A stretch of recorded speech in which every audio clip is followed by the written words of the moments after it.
I Oh, think, oh, go ahead. Somebody oh, go. hey, yeah, Jeremy, I was just going to ask a quick question. Maybe you're going to cover this today, but in terms of the rostering, are you guys covering that a little bit more in detail today? Yeah, that's actually a big part of today's. Okay, we were just wondering, since it's being pulled from advisor, will it be pulling down our course rosters or how that's all going to work? So, okay, thank you. I should touch on all that. So, Thank you so much. yep.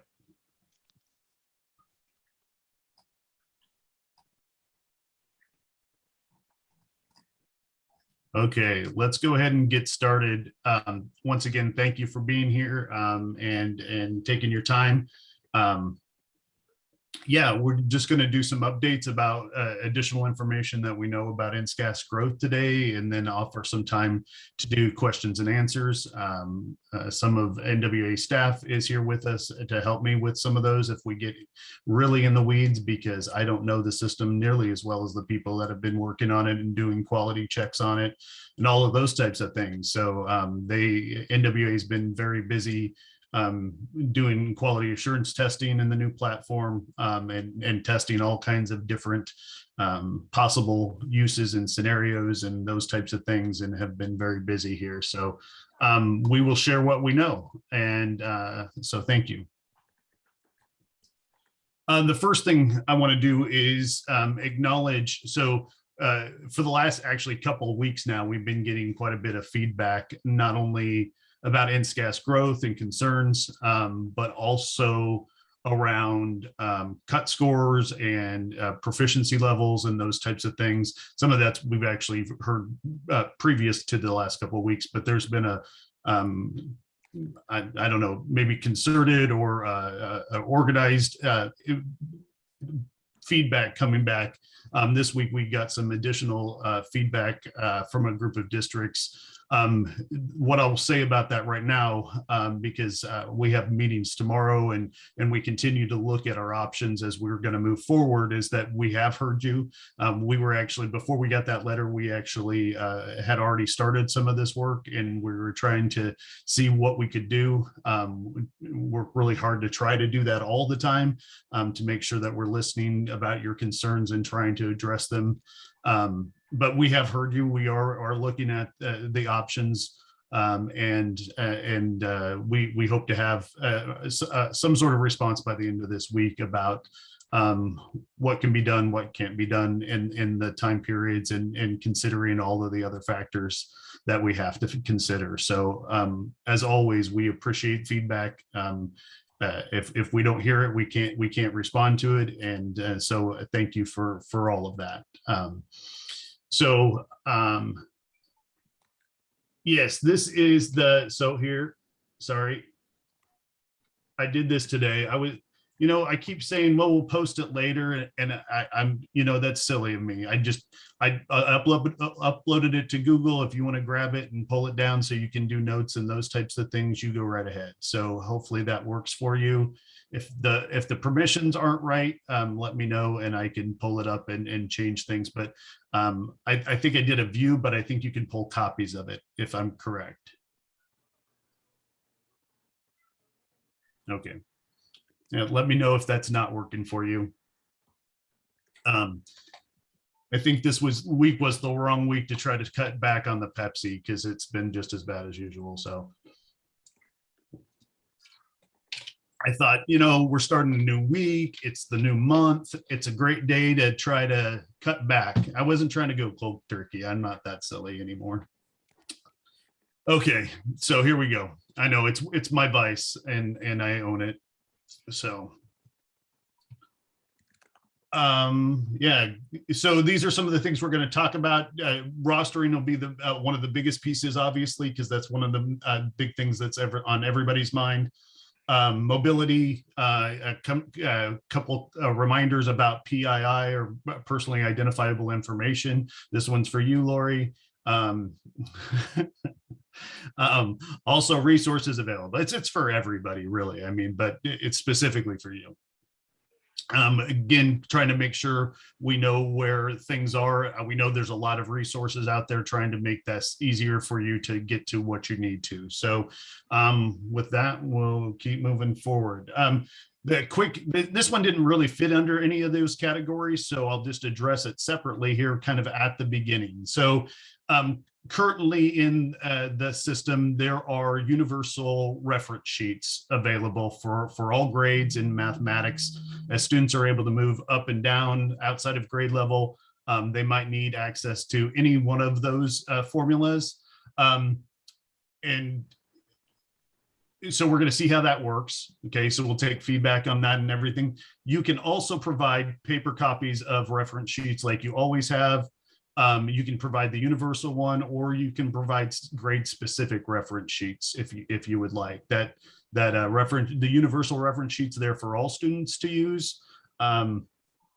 Also, you need to provide scratch paper, and that can either be plain or graph paper, and it should be clean. I don't know how many stories about somebody grabbing scratch paper out of the bin and having math problems on the backside of it. Just make sure the thing, whatever you're handing the kids is, I know this is a pilot, but it's good practice for the spring as well and moving forward. So if you have questions about that, let me know.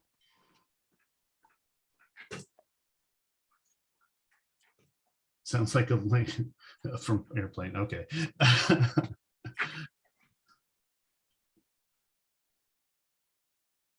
Any questions about that, I should say. Yep. Okay.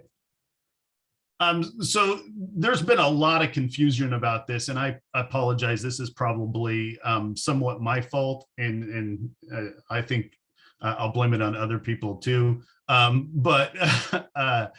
So we are not, so let's put it this way. The statewide assessment office is not planning on discontinuing support for Clever or other auto rostering solutions that have been in existence and districts have been using for quite some time. I can say that equivocally, that's my plan, at least until, right, the advisor method works just as well. I don't want to make anybody's life harder. If we go by past track records, that's not likely to happen anytime soon that we get to that point. It's a slow process. When you're talking about advisor and SIS, I don't know what the plural of SIS is. Student information systems that we have in the state need to comply and need to get those things in order. But we also know there's data that's going into previously mapped growth and NSCAS growth that actually is almost make-believe, actually is make-believe, because it's about association, so the right people get the right access to data, because that's actually super important, right? You want the right people to have access to the data. One of the things I'll mention as we go down this road, and this is just universally, is my sense as I look at all of those things, is that this system is much more school-centric in the way that it was designed, and understands that modern schools are not one teacher, one group of students, and that's all that needs to see the data in a much better way than map growth is and has been. And so my sense is many of the issues that we've had with that can be solved through the permission systems and those types of things. That being said, it will take some time, right, for us to make sure we understand and make sure we have access for both the proctoring side and obviously on the reporting side, because we want that data to go to teachers and the people that need it right away, right? So yeah, we are not planning on discontinuing that. We believe that everybody should be using auto rostering, right? So we should be, as soon as you put something in your student information system, it should come through advisor and go into these systems, because we have the technology to do those things. About 37, 38 of our districts are using some sort of auto rostering solution. That might be up this year, because I know some additional districts have done that in the last couple of days or in the last year, and those types of things, which I think is great, because it makes good sense to have auto rostering solution.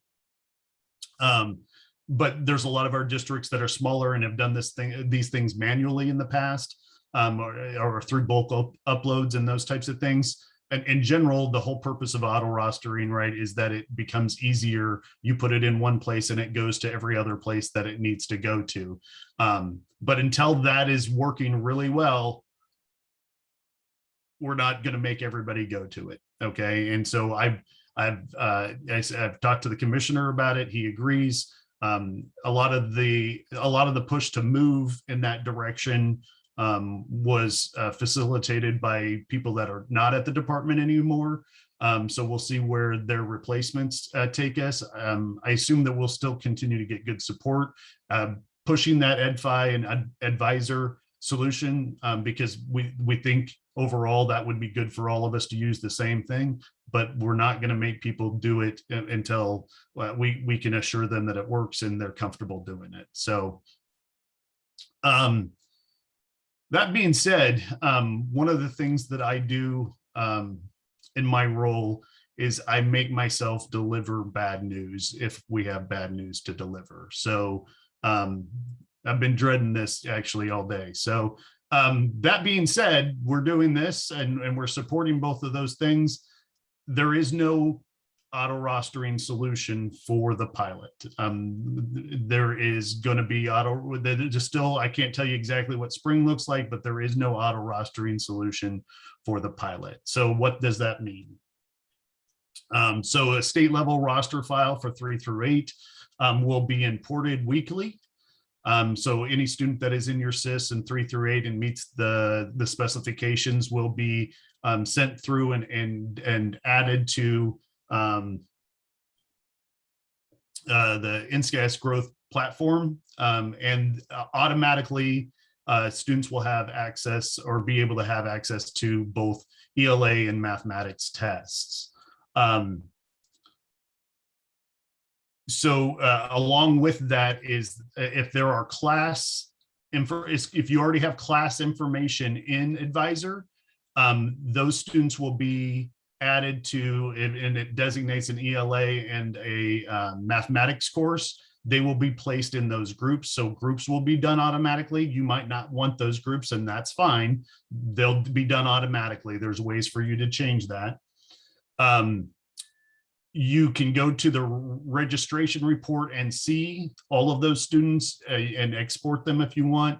That is the method that you would use, and we sent this out the other day. That's the method that you would use to bulk do accommodations and not tested codes and those types of things.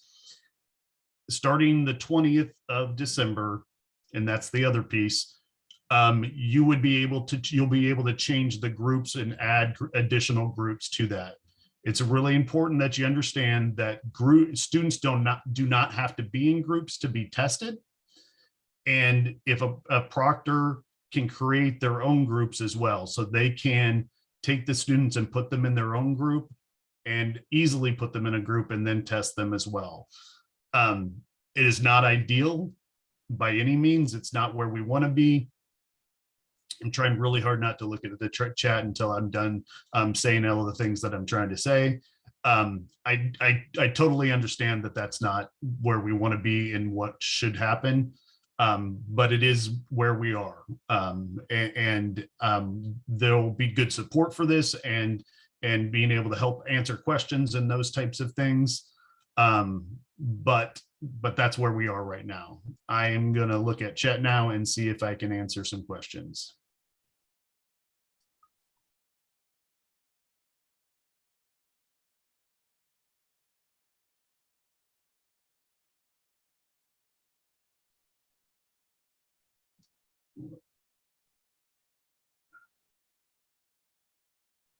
Yep, I had to look to see what else I had in here. So Jeremy, does that mean that our groups are not going to be loaded until December 20th? And so if we test, the groups will be there when we do the initial upload. So if the groups are in Advisor now, they'll automatically be put in those groups. The thing that's possible, right, is that won't be the groups that you want, or you'll want to have other groups, and students can be in multiple groups, but only still have one test, right? So that is possible. So those will be uploaded. And there's going to be, so there is an order that we pulled the class information, and Maggie can answer those questions a lot better than I can, or Alex probably.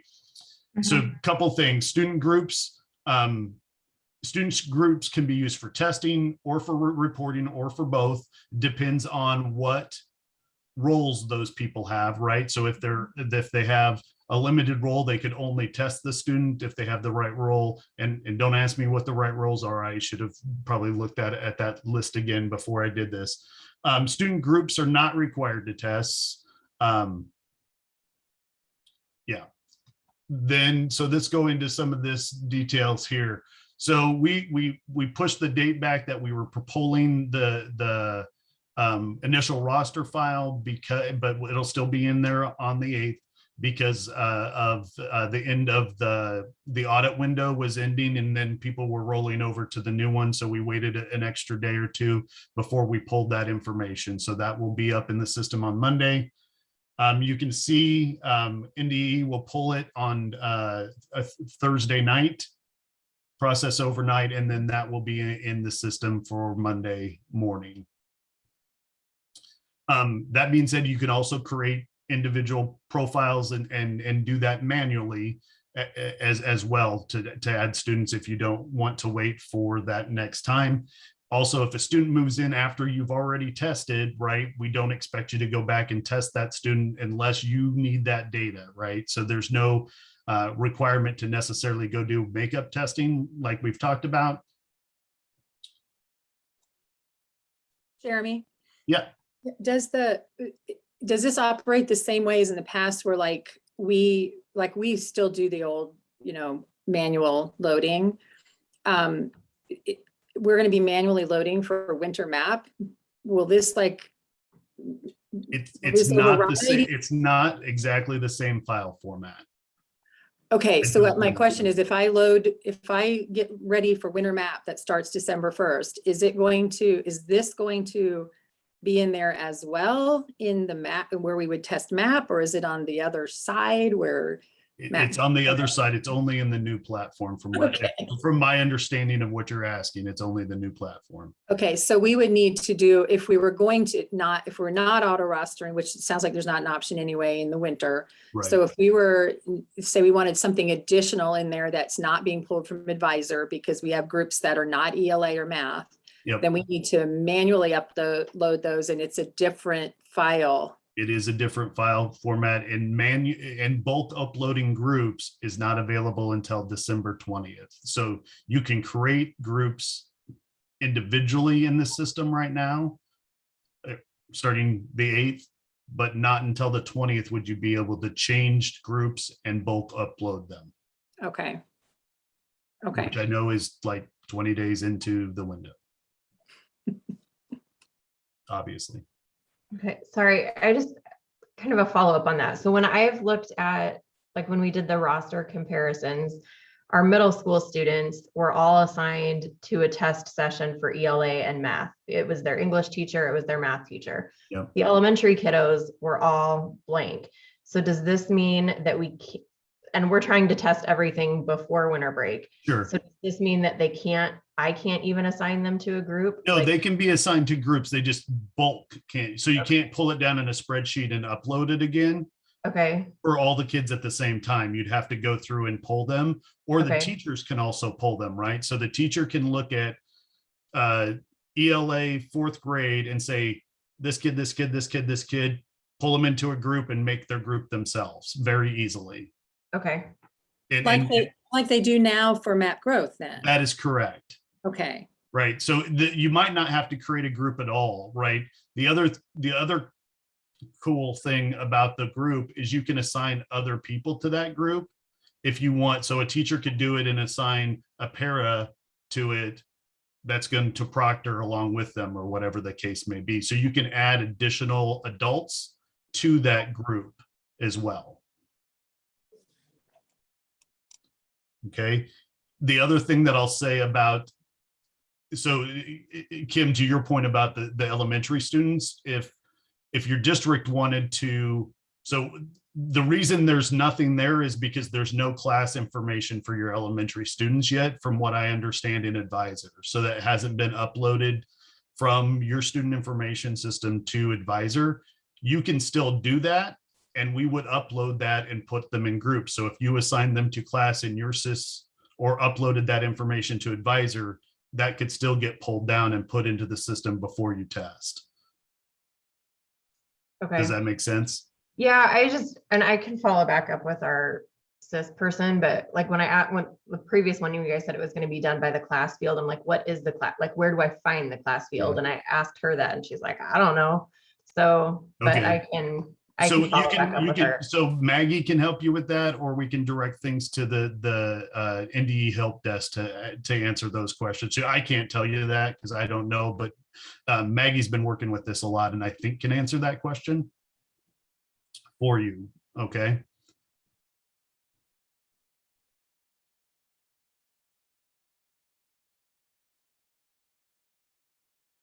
So this is basic information about that registration report that you will be able to pull and upload accommodations to. Like I said, we sent that the other day in an email. If you didn't see that, I'd forget what day of the week we sent that on, probably Monday. It's Wednesday, right? Yeah. Yeah, it's a good reminder at the bottom of the page there about using the most recent. So don't use one that you put on your desktop or something from the previous week. Make sure you use the most recent one. So if a course were not recognized as ELA or mathematics, so that question should either go to help desk, or Maggie might be able to help you there. Bethany, she's probably working on an answer right now. If that doesn't, like, if we have courses that are ELA, for example, and they're not recognized the system by ELA, Yeah. I don't know how all that works. Are we going to be able to work with NWA and get them to like import those before we need to get going on testing? So you would need to work with NDE to get them in Advisor a different way, and then it would go over that way, right? Maggie, if I understand that right. I believe we already have code pulling, various variations of courses. But if you want to send me those course names, I will pass it on to our data team and ensure that they're pulled, that they're recognized. Okay, I can look and see it's the elementary ones I'm mostly worried about. And they would have, if it says language arts out in text, they're going to know that that's English language arts, right? Yeah. But if it's just LA and I can't remember how they're identified, then I'll pick a few of those and send them to you by email. And if you could double check, that would be helpful. Thanks. Okay. Yeah. Sounds good. Thank you. And Maggie is used to doing that type of work for anybody that needs it. I know she'll really appreciate all the emails that I just probably sent her way. But that's what she does for us, and that's why she's awesome. So if you need help, she'll get you as far as you can, and then she'll tie the help desk in over from I forget, information systems and support, I think is what they're calling themselves now instead of DRE. So I'm just going to say ISS because when you try to pronounce it, it sounds like other bad things. So anyway.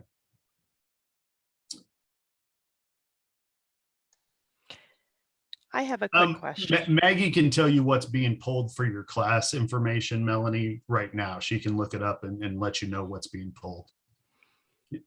Yep, go ahead, Eve. With all of the massive number of chat questions that came through, mine was one of the first ones. It probably got lost. Yeah, So that's okay. So I'm noticing when we were doing our roster checks, our elementary students had for their ELA course, it might have said spelling, or it might have been their writing course, or it might have been their reading course because they have all three.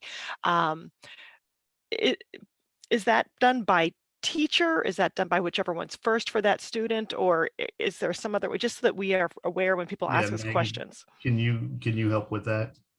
I'm sorry, I missed it. Okay, can you say it again? Yeah, sure. Our elementary students are in several different ELA courses, reading, writing, and spelling. And so some of our students had, any one of those three So you had a mix instead of it courses. They being had a mix. They didn't consistent, all right? say reading or all say writing. So I was just curious how that was being pulled. So that when we get those questions, we can answer them more. Okay. The courses are, it's the course name plus the session or the section number or code, and then the instructor's last name.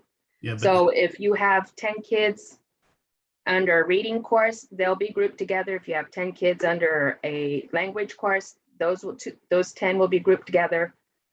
Okay, And but was if it all do- of them so already is it have doing all of all those of them then? courses, I'm sorry. is it doing all of those or just the first one that it finds? That's what you want to know, Oh, right? that's the question, because Okay. some students have any one of those But three, and they all have, they're let's, all rostered in all of Okay. those courses. right, because they're going to have all Now- of those, right? Yeah. the course names are in the roster reports in Advisor. They're the very last two columns. We have one for ELA and we have one for math. So you can review your course names But through that, the reports in but then Advisor. which one is being pulled? Is Yeah, it what's whichever being one is pulled? first I'll for the have to go student? back to my team and Or if it find was- out. So- I'm going to assume it's the first one that's found, but Let's I- do some checking on that. And Could it Yeah. just do all of them? Because we really need it to do all of them. If we've got right, if we've because got it doesn't kids at matter. programs, if we've got kids at programs, we need them. I mean, they might have courses at both the primary school and the program, and we need both of those Right, in there. Because it just depends on where they're going to test sometimes. right. Mhm. And you might have a kid who's in math, like algebra, and then they're in a math support intervention class. And where they test is going to depend on what kind of test, how they normally do testing in the classroom. Like, do they test with their special ed teacher in the special class, or do they test with their regular class? And so both of those would be good. Right. Just put them all in. That's what we do with Clever. Okay. So we'll take that back. yeah. Appreciate it, but yeah, just because I knew people would be asking those questions. Why is Sure. this one in a spelling and this one's in a reading and this one's, so that was, Right. thank you. Yeah, could be both, Find out. but I get Bethany's point too. So we'll take it back and I get see. answers for that. Okay.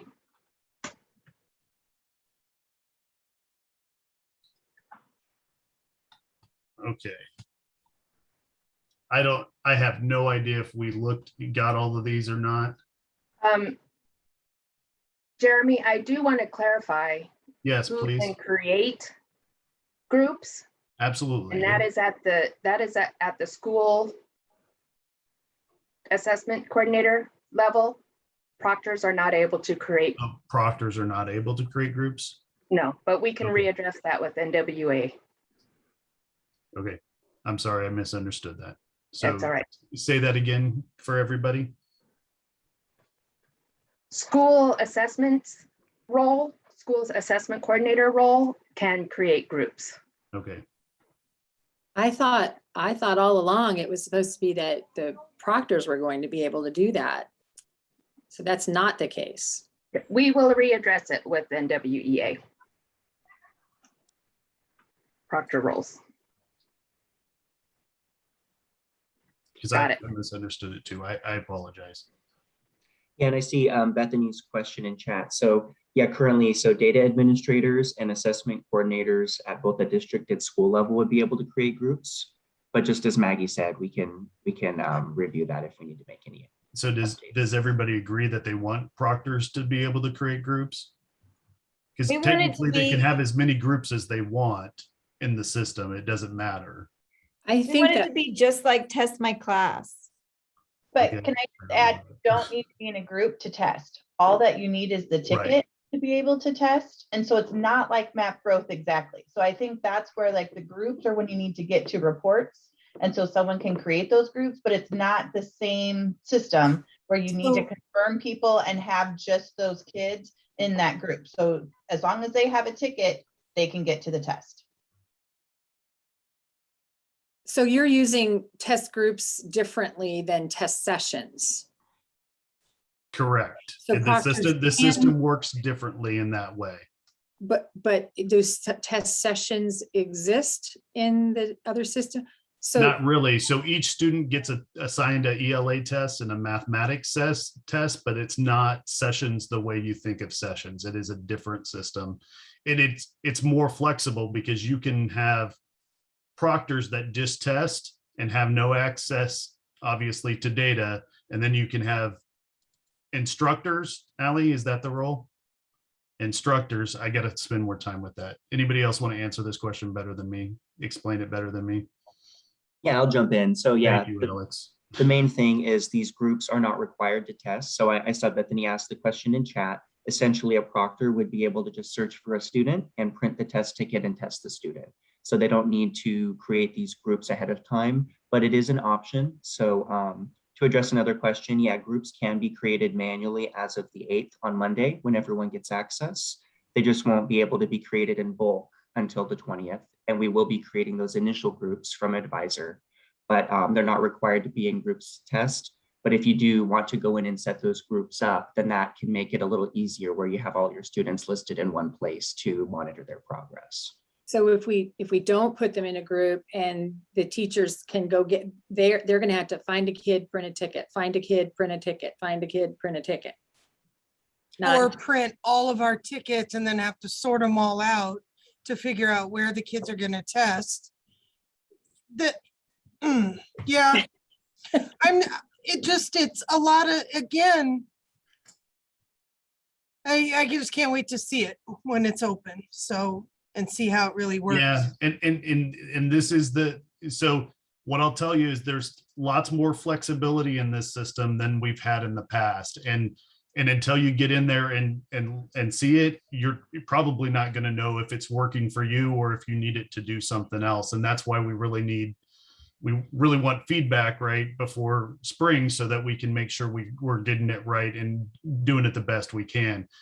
And so I don't know if it's going to do us a whole lot of good to continue to ask the detailed questions about your own districts, because those are going to be one-offs and maybe different from district to district. But the help desk can help, Maggie can help, it's going to be different places depending on what kind of help you need.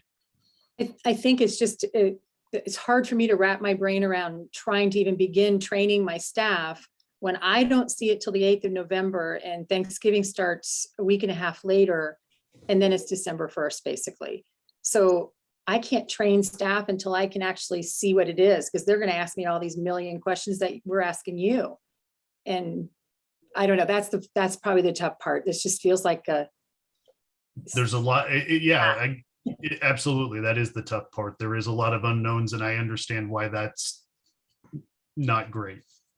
Jeremy, this is Teresa. I just need to, I get the groups that I think I heard you say students could be placed in many groups, but the only thing that matters is that they have their test ticket. And so I guess what concern that I just need to make sure to share is that if a student has the accommodations to test one-on-one, we have to make sure that test ticket gets to that teacher who is going to administer it one-on-one as a proctor. Is that accurate?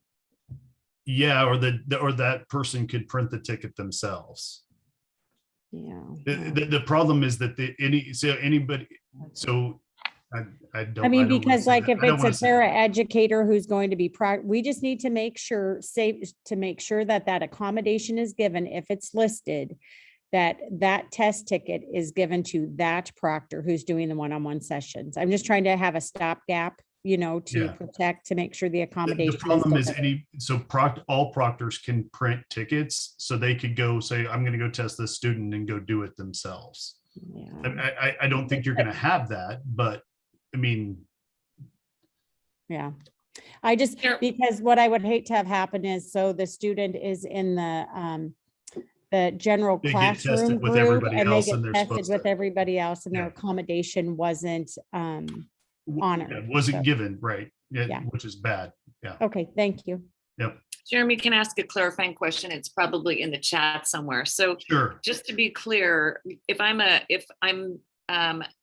Mrs. Hanson in grade 3, will I be able to go into the system find my name, find my class, print all of my tickets for my third grade, the kids that I have, whether I pick ELA or math, and then I can hand out my test tickets. Is that the system? Is that how it's going to work, by class name and grade? Absolutely. Yep. Go ahead, Ally. If you have clarifying, please jump in because you understand it way better and spend way more time on it than I have. So one of the neat parts about the new system is that you do not have to be in a testing group. And so the Find My Class and all those features is going to help. And what's also available, and Jeremy's going to get to here on slide 16, is that all of the information is going to be able to be exported into a CSV file. And so that starting November 15th, we need just a little bit of time. So starting November 15th, you're able to print all that information so you can sort it any way you want to. Back in the day, I wanted 10 tickets per page. So I would create a mail merge and take the testing information and be able to connect that to that class. So I could cut out tickets any way that I wanted them. So that's going to be available, just not till November 15th. And I know that's a close turnaround from the 15th to December 1st. And I know Thanksgiving's in there, but you're able to sort. You can just print all the tickets by grade, by group, or if you wanted to manipulate them, you could get that CSV file that's listed and print your tickets in a mail merge, however you wanted to do it. So there's lots of flexibility on how we can get to that point. And I know it is coming soon, but there's so many features that we're excited about. And in this winter, we're just learning and seeing and gathering feedback. And so that's the part where we really want you to say, test it out, see what's there, and then let us know how it's going.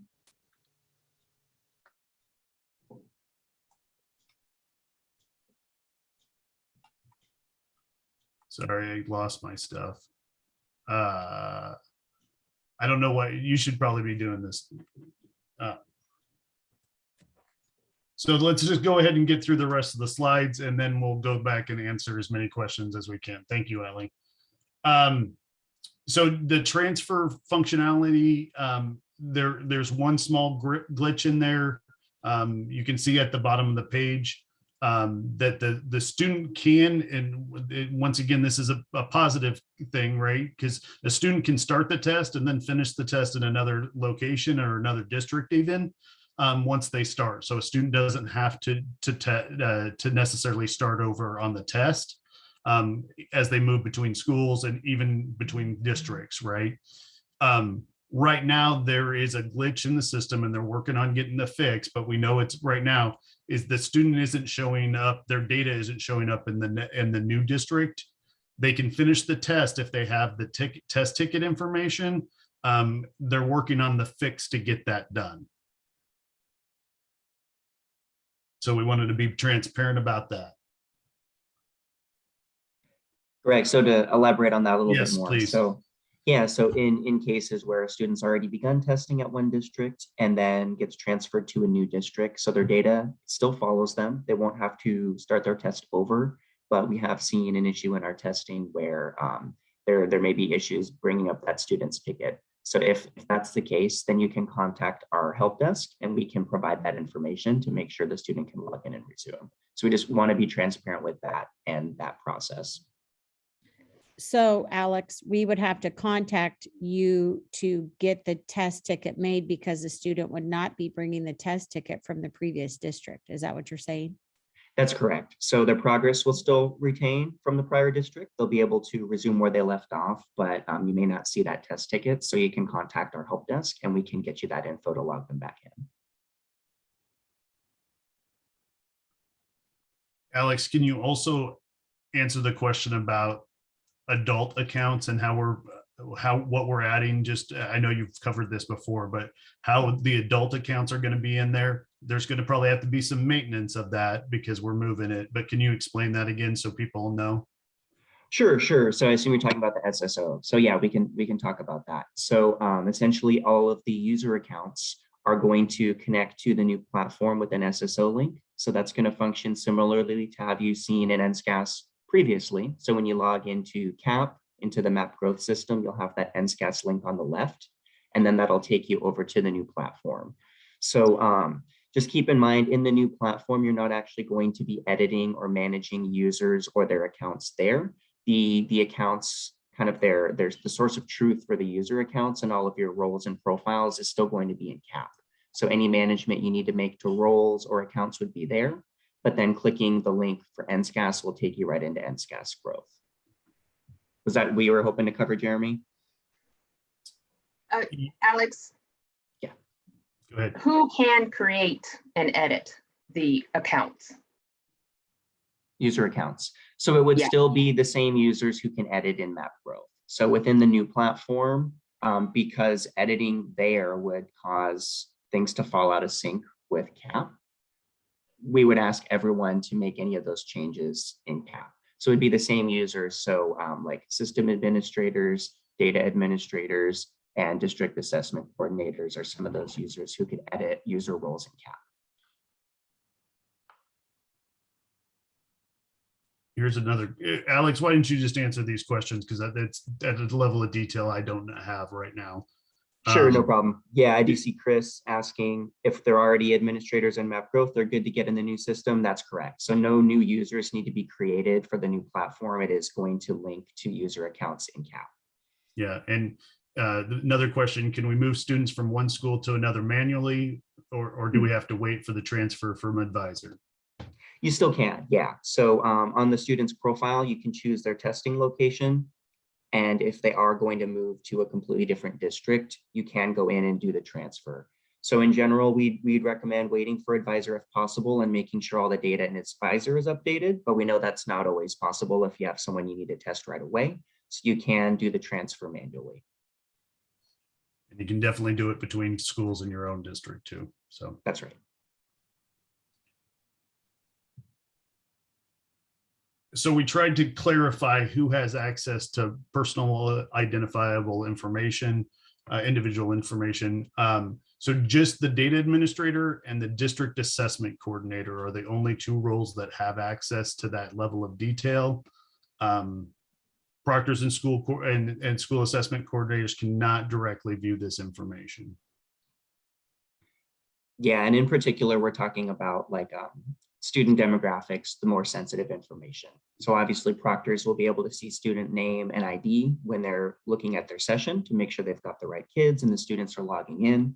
But for right now, we've restricted those more sensitive demographics to these roles for the new platform. Once Thank again, you, Jeremy. Yep, you're welcome, Lori.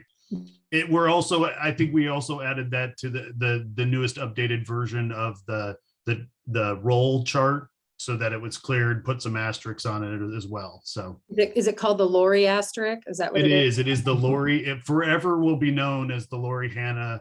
That's my legacy. Yeah, exactly. That's awesome. That's the Lori Hannah asterisk right there. Love it. I'm open for speaking engagements after June 30th, by the way.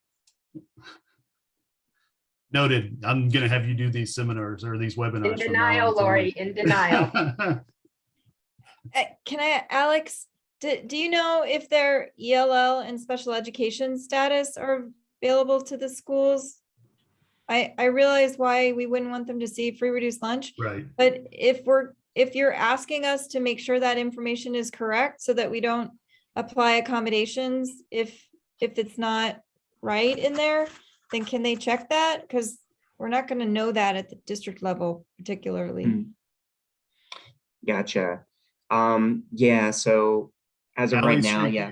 Allie's nodding her head. Yes, you can see it. Is that what you were saying, Allie? Or not? I want to confirm and let Alex finish that. Okay, never mind. I will stop. Before yeah, so that there's a way to go through and check. Alex, is that correct? Yeah, let me confirm for the school level user. Definitely data admins and DACs have that access, but you bring up a good point, Bethany. If you know those users aren't going to know specifically for students, we want to make sure that the people actually giving the test or the school level users can validate that they have the right accommodations assigned. So I think we'll probably do some data uploads with accommodations, but there will be at least some that they have to enter by hand. And if we want them to check it, then they need to be able to see it. Sure. Alex, wouldn't that be in the same location as NTC codes that they can add additional accommodations manually? they would, yeah. But since that page does show some of the PII, that access is limited as well. So the adding of accommodations in bulk, we'd recommend doing via the upload. But if they're going to need to be able to do that manually, let me confirm and see the best way to do that so that the right people are able to make that. We will do our best to do some of it by upload, and we plan to make this an option, but we can't be uploading as often as they probably are going to need it for kids that move around and like Yeah, that so you're gonna have to do some of that one off, yeah. right. And they're going to provide us the information for the upload, and we can make sure that in the file they have the right credentials. But schools really are going to need to, not all of them plan ahead as much as they're going to need to for us to be able to upload the information. I mean, there are people who are doing stuff the weekend before, and yeah. I was gonna say, I felt like that was one of the things that was discussed earlier, because we've had some of those same issues where we get, we do the initial upload of accommodate, like get them all assigned. And then there's this tweak that needs to be made on test day because maybe even a student's IEP status changed. And so they need to be able to make that at the school level, because it's a pain in the butt for them to call us at the district.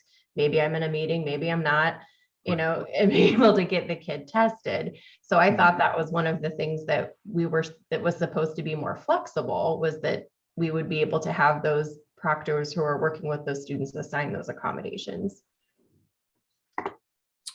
I don't know that we talked about it at the proctor level, but maybe we did. It's hard to know. Yeah, let's take this back and see what kind of change we may be able to make to help with that. Well, and I don't know. I mean, I'm not sure that I'm not sure about the proctor level. I know Omaha might have an issue with that, but we need it at least at the school assessment coordinator level. And in the past, that's who's entered those for pretty much all of the assessments, I think. Okay, thanks. That helps a lot. And I do want to quickly answer a question from Teresa. So the accommodations will show up on the test ticket as well. Of course, only what was assigned at the time of printing the ticket, but that is another good way to check the student's accommodation before they log in and test. And then Alex, if will the accommodations follow the student no matter what group they're put in? If they get moved to a different group, will those accommodations follow the student, or does there have to be a new upload? Sure. So that is an improvement over the last system for map growth. So the accommodations are not specific to the group. They are specific to that student's test. Okay, so I don't want to say they follow the student, because they may need different accommodations between tests, but if you've already assigned it for ELA and then the student moves between groups, it does not need to be assigned again. Okay, yeah. And just so you know, we here at CPS concur with Bethany that the school assessment coordinator, if that person could go in and update any accommodations based on an IEP, but not the proctor, that could cause some real, that would be very difficult to make sure there are not errors being made. Gotcha. Okay, thanks for that input. Yeah, we figured the proctor level was giving too much control, but yeah, we'll see what we can do about the school assessment coordinator level too.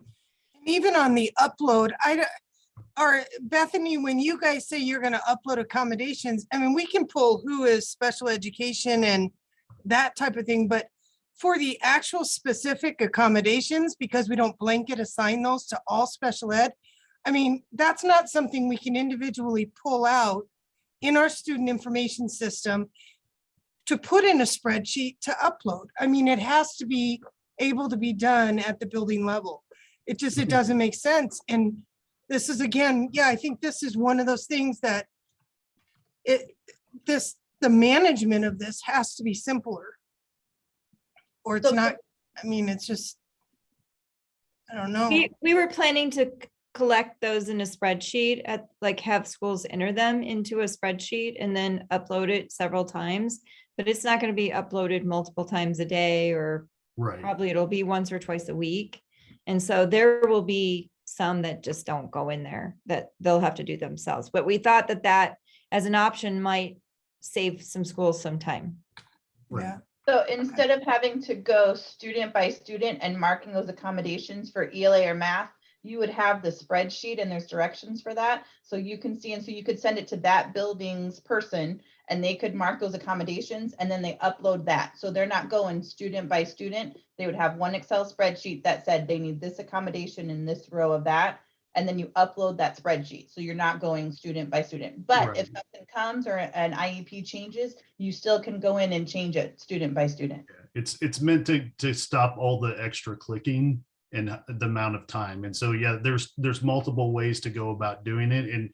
And we're trying to get the right level, right? I mean, so we're trying to be thoughtful about access to PII and you know, all of those things and trying to get the right level. So if we're not getting the right level, that's good that you're telling us and we'll get it fixed. The problem, once again, is not all of you agree on what level that should be at. So we have to come to kind of general consensus, and each of our districts have to deal with that within a certain, you know, way. But you have a lot of control over roles and how many roles people have if you need them to do multiple things. And if you need multiple people, because technically you can have as many school assessment coordinators as you want. I'm not suggesting you should do that because you want to keep control over those things. But if you need additional people to help do some of that, you can assign those types of things. So I don't even know what time it is. Oh, great. Okay. So I'm not actually going to go through all of these because they're just a list of a lot of the resources with links. I put that up in the Google. We'll put this PowerPoint up there so you have access to it. Once again, trying to make it easier so you can see those pieces. We also are working on it's a 2-page document actually, because it's more than 1 page, that has all those resources too. So you can just go to that and click and get to those places too. We're trying to condense it and put it all in one place for you. So we're working on that. And I think we're almost done with that. By Friday. Okay. She said it, not me. Here are technology resources and those checks. General readiness. Assessment coordinator pieces, test tickets 1115. Proctor guide in English and in Spanish. Student readiness. Jeremy, just one, if you would back up. Real quick Absolutely. to the proctor guides on slide 17. What we've done is listened and tried to streamline those manuals. So not everything that a DAC would need is in the proctor guide. We've taken out a lot of the pages. There's still quite a bit to them, but by listening and responding, I know many districts had to cut and paste and I only want these pages. We've really tried to streamline. So there are security processes in place and the definitions and some background information, and look at the test tickets, make sure it's the right kid, even though you have 3 Sarah Smiths, make sure that these are all right. And if one needs accommodations, but all those directions are in a streamlined proctor guide. And so again, you know, just listening to what people tell us, cut out some of the stuff that's only for DACs, but keep in what's important for a proctor. So go ahead and preview those, and that's a great resource so that people can start seeing those. Those are available now for you to start printing or seeing if you want to share those electronically. Lots of good information in all those proctor guides. Okay, thank you, Allie. Those student resources as well. Hang on one second. Sorry, Jeremy. Yep. I just wanted to add one more piece on the student reference sheets. NDE really liked the idea for equity of one universal math reference sheet. So that's what's available. And so I just think it's cautious, and we want to think about if we go to those grade specific or if we go with what NDE was looking at and just one universal math reference sheet. And that's a conversation we can take up separately, but just wanted to share it was determined as an equity issue to provide one universal reference sheet, and that came from NDE.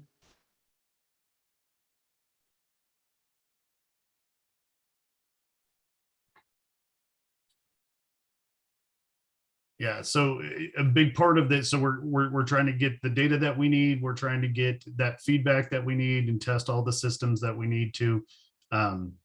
As I said, we did hear your concerns. We're taking all of those under consideration. Alex, there's a question for you in chat. We have a couple minutes, 3, by my watch. And can we answer any other questions for you?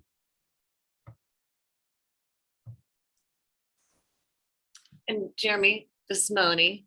Yep. And I took notes at the beginning, and thank you for all the resources because you hit everything. And the PowerPoint you sent this morning has the security training in it. I just haven't had time to look at it. Is there any update? There's almost nothing different about the test orientation. I think the one slide, I thought I put that in the email. And you did. There's a page that Okay. you said you updated. Yeah, Yes. there's one bullet that changed, and it basically loosens up secure material. Yep. And for that, because that can be stored in a classroom under lock and key. Okay, and then my final question, any update on the embargo timeline from the previous year's data? I have no new information at this time. Okay, all right, that's all I needed to know. Yep.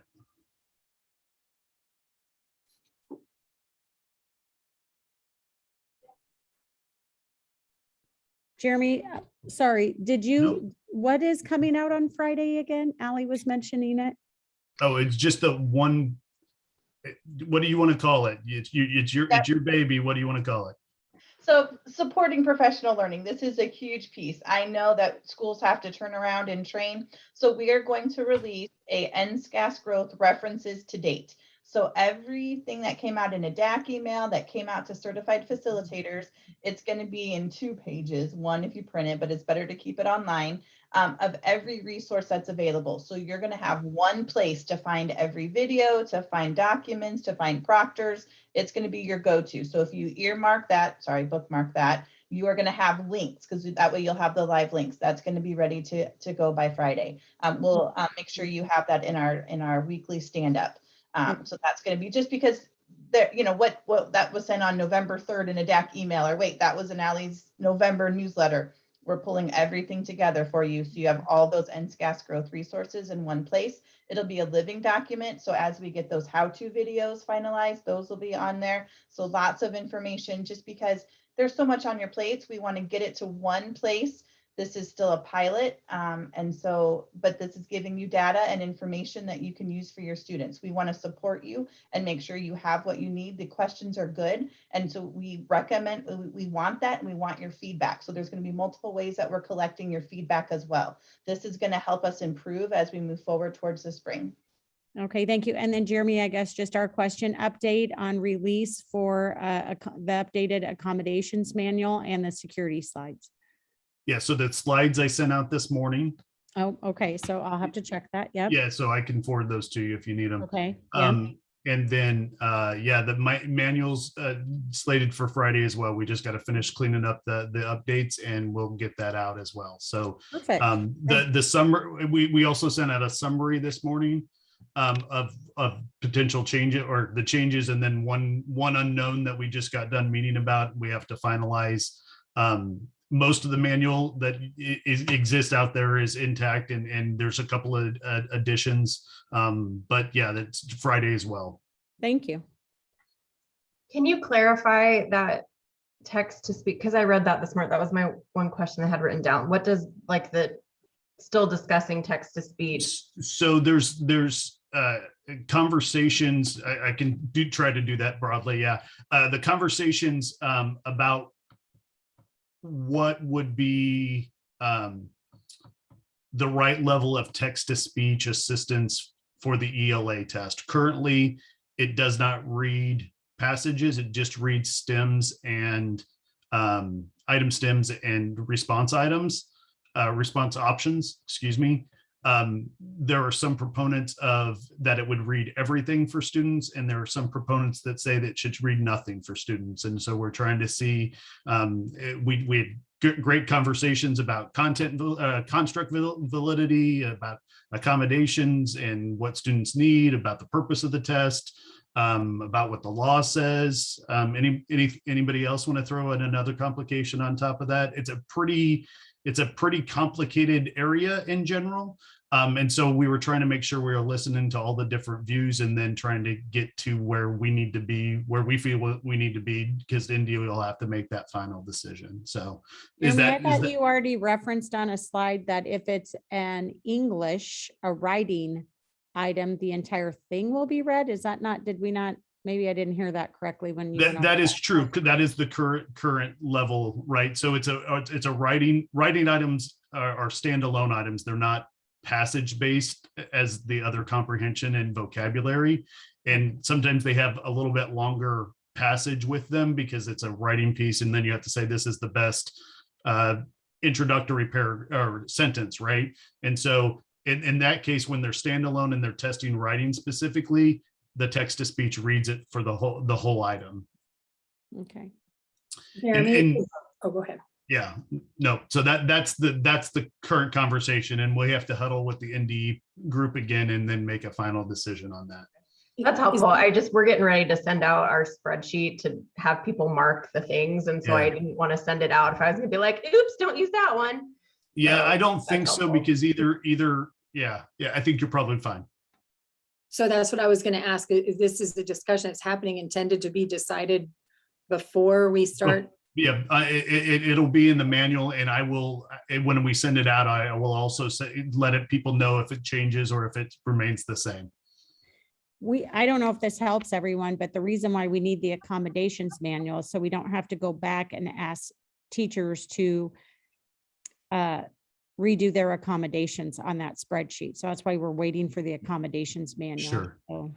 Yeah, and there is, so Teresa, in the email we sent today, there was a summary of the new additions, and I can go over those again if you'd like me to right now. They're fairly minor, right? So we're adding whisper phones or acoustical feedback devices to the read aloud option, so students can use it as a universal, right? So it says right now that students can read aloud to themselves. They can do that with or without an acoustical feedback device, i.e. whisper phones. Okay, so that's one addition. There is also an addition that tries to take care of a lot of the questions that I get about fidgets and flexible seating and water bottles, and basically things that are done every day in your classroom can continue to be done in those situations. We just want to be thoughtful about is if they're distracting or not, and nothing should be started just because it's an assessment. It should be common practice. So if you have water bottles on your desk, have water bottles on your desk. If you have flexible seating all the time and you want to use that, absolutely go ahead and so those things are always basically, if you're keeping it as close to instruction as you can, then those things are allowable. And we get lots of questions, and I tried to just clarify that in a universal, I think I'd call it focus and engagement underneath there. And if they use it regularly during instruction, they can use it during the test. If it's something that's super distracting, well, they probably shouldn't be using it in instruction either, right? So yeah, results are 72 hours after, or within 72 hours. 72 is the deadline, right, for our deadline. And I think I took that slide out. 72 hours except for the paper pencil. So if you have a paper pencil test and you're uploading the results, that may take a little longer than the 72 hours. But for online tests, so for almost all of our students, with results within 72 hours.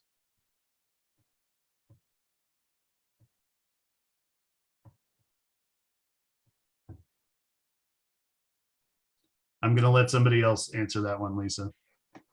Hey, Lisa, this is Alex. I do see your question about iOS 15. So as of right now, we've done thorough testing on iOS 13 and 14, and we're confident that those will work fine and those are supported. We have done testing on iOS 15 as well. So our recommendation is if you are able to keep your device on iOS 13 or 14, then that would be the best course of action just to ensure you're not encountering any issues. But if you are not able to do that, it looks like in your case, you cannot defer the update. We have done testing on iOS 15, and there should not be a problem. So if you can hold back, please do so. If you cannot, though, we have done testing on iOS 15 and things are working. Sounds great. We use JAMP, and so that only allows us to go up to 90 days, and we will pass that date. And I think a lot of schools use JAMP actually. Miller does as well. That's our problem. We have to take it. So that's why we're very concerned that it won't work. Gotcha. Okay.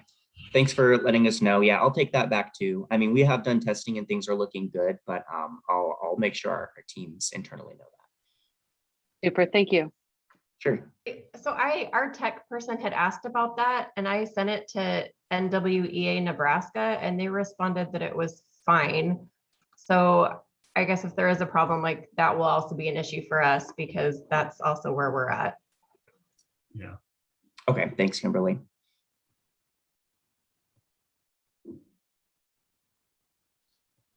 Okay. Other questions? Anything else that I can help with or we can help with?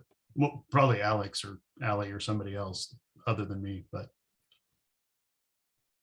Or Lori. Lori will take care of it with an asterisk. With this is a continuation of the results question. Sure. Like the MAPS test, will the students at least get a shot of what their score? Okay, they'll have nothing. Okay. Not at this time, right? So Okay.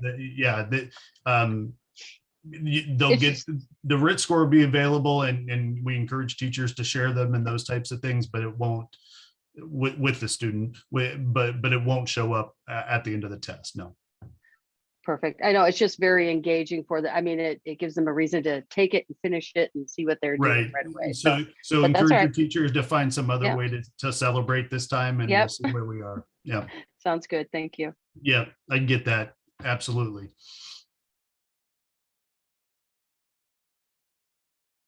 Okay. Well, I'm sure I'm probably not the only one late to a meeting. So we'll talk to you all later, and thank you for your time and your efforts. We appreciate you